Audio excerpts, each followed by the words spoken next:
The Netherlands and Denmark will give F-16 warplanes to Ukraine, a long-awaited announcement that Ukrainian President Volodymyr Zelensky called an important motivation for his country's forces, embroiled in a difficult counteroffensive against Russia.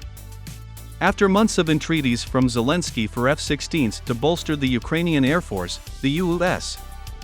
recently gave approval for the Netherlands and Denmark to provide Ukraine the American-made jets. Zelensky traveled to both countries Sunday to finalize the delivery deals. F-16s will certainly give new energy, confidence, and motivation to fighters and civilians. I'm sure it will deliver new results for Ukraine and the entire Europe, the Ukrainian leader said. Ukraine hopes the jets will give it a combat edge after launching a counteroffensive against the Kremlin's forces without air cover from Western aircraft, placing its troops at the mercy of Russian aviation and artillery.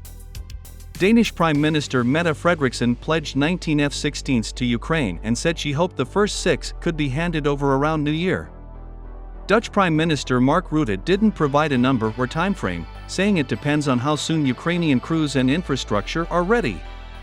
The F-16s will not help immediately now with the war effort.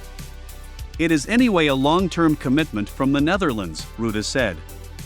We want them to be active and operational as soon as possible. Not for the next month, that's impossible, but hopefully soon afterward. Zelensky called the Dutch and Danish donations a huge push for other countries who were in doubt about providing Ukraine with F-16s. Asked whether there were conditions attached to the donations, such as a commitment not to use them in Russian territory, Zelensky said that had not been discussed but added that defending Ukrainian territory was the main goal. The Dutch and Danish governments are also spearheading a coalition that is working to train Ukrainian pilots to fly the advanced fighter jets. Zelensky declined to say how many Ukrainian pilots would undergo training in Denmark and later in Romania, citing security reasons. Frederiksen said more than 70 Ukrainian personnel were already in Denmark and getting ready to start training. The Danish armed forces said the Ukrainians must pass a security review and tests of their health and language skills before the training can begin. The training is expected to last a minimum of 6 months.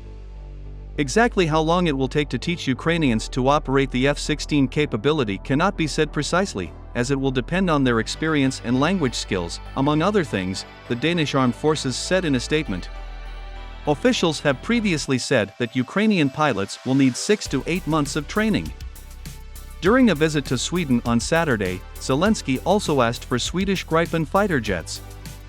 Sweden has not decided on that request but has agreed to let Ukrainian pilots test the aircraft. Ukraine has been relying on older aircraft, such as Russian-made MiG-29 and Sukhoi jets.